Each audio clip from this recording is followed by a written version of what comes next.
સુરેન્દ્રનગરની વાત કરીએ તો આગામી સમયમાં શહેરીજનોને સિટી બસની સુવિધા મળે તે માટેના પ્રયત્નો હાથ ધરાવશે તેવું સુરેન્દ્રનગરના સાંસદે જણાવ્યું હતું।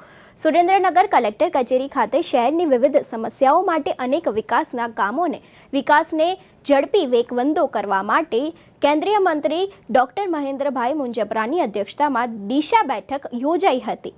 અગત્યની આ બેઠકમાં નગરપાલિકાના ચીફ ઓફિસર ગેરહાજર રહ્યા હતા અને લોકોમાં આક્રોશ પણ ઊભો થયો હતો। ત્યારે વાત કરીએ સુરેન્દ્રનગરની તો સુરેન્દ્રનગરને લોકો સમસ્યા નગર કહી રહ્યા છે। ત્યારે કેન્દ્રીય મંત્રી મહેન્દ્રભાઈ મુંજપરાની અધ્યક્ષતામાં દિશા સમિતિની બેઠક યોજાઈ હતી।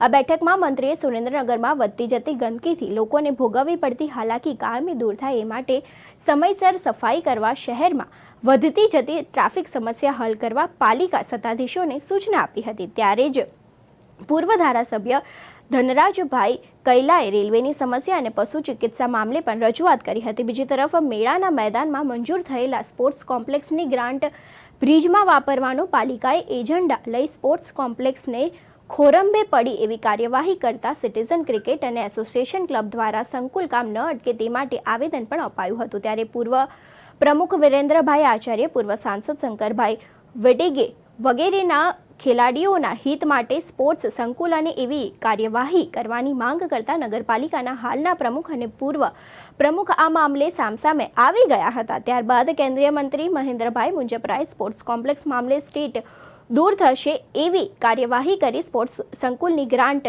ક્યાંક બીજે નહીં વપરાય તેવી ખેલાડીઓના હિતમાં સંકુલ બનશે એવી ખાતરી પણ આપી હતી। આ ઉપરાંત દિશા સમિતિની બેઠક દરમિયાન પાલિકાના ચીફ ઓફિસર આવી મહત્વની બેઠકમાં હાજર નહીં રહે અને વિડીયો કોલના માધ્યમથી પણ બેઠકમાં નહીં જોડાતા લોકોએ રોષ પણ વ્યક્ત કર્યો હતો। આમ પાલિકામાં સીઓ અને સત્તાધીશોના તાલમેલ ન હોવાથી શહેરીજનોને હાલાકી ન ભોગવવી રહ્યા છે। ત્યારે કેન્દ્રીય મંત્રીએ તમામ સમસ્યા સત્વરે ઉકેલવા કડક આદેશ પણ આપ્યા હતા અને બાદમાં પાલિકા કેવી કાર્યવાહી કરે છે એની સામે સૌની નજર મંડાયેલી તો છે જ અને આ માટે 2 ડીઆરઓ પણ ખાસ હાજર રહ્યા હતા।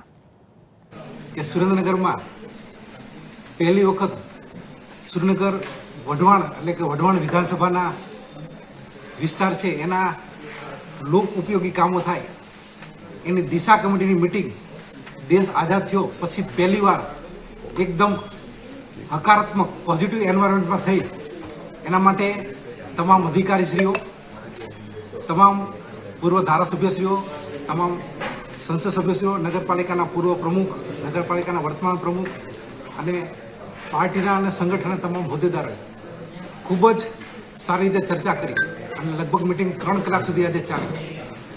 રેલવેના પ્રશ્નો પણ 2 ડીઆરએમ આજે એકસાથે રેલવેના પ્રશ્નો સાંભળવા માટે હાજર હતા। રાજકોટ ડીઆરએમ અને ભાવનગર ડીઆરએમ એ બંને પણ ખૂબ જ હકારાત્મક અભિગમ અપનાવીને સુરેન્દ્રનગરના જે રેલવેના પ્રશ્નો છે એ ઉકેલવાની ખાતરી આપણને આપી છે। સાથે સાથે દિશા કમિટીમાં જે કંઈ વઢવાણના જે પ્રશ્નો છે એ પણ ચર્ચા કરવાની સાથે સુરેન્દ્રનગર નગરપાલિકાના ખાસ કરીને ઇલેક્ટ્રિક સ્મશાનની ભઠ્ઠી, રિવરફ્રન્ટની નિયમિત સફાઈ અને આખા સુરેન્દ્રનગર વઢવાણની નિયમિત સફાઈ થાય।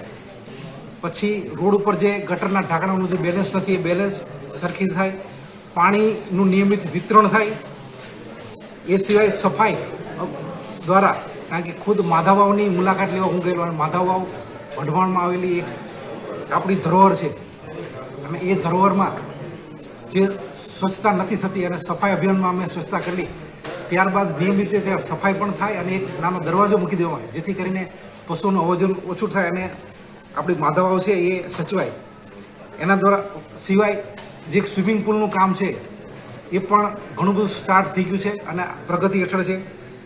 આમ અનેક પ્રકારના જે વિકાસના કામો છે એ વિકાસના કામો માટે આજે એક બહુ સરસ પ્રક્રિયા થઈ ગઈ। સાથે આપણે સુરેન્દ્રનગરના 80 ફૂટના રોડની આજુબાજુમાં અનેક વિદ્યાર્થીનીઓની સ્કૂલો છે, હાઈસ્કૂલો છે, કોલેજો છે અને એ લોકોને પણ કોઈ રોમિયો તરફથી કંઈ તકલીફ ન થાય। એના સિવાય રાત્રે જે ફૂલ સ્પીડમાં વાહનો નીકળે છે અને એક કાળા કલરની જે ફ્રેમ લગાવીને નીકળે છે અને આના કારણે જે રસ્તા ઉપર ચાલનારા માણસો હોય છે કે નાના વાહન લઈને નીકળે છે એ લોકોને તકલીફ થાય છે। એમ પોલીસ સ્ટાફને પણ આજે આપણે રિક્વેસ્ટ કરી છે કે આના માટે આપ મદદરૂપ બનો અને સુરેન્દ્રનગરના જે લોકો છે એને મદદ થાવ।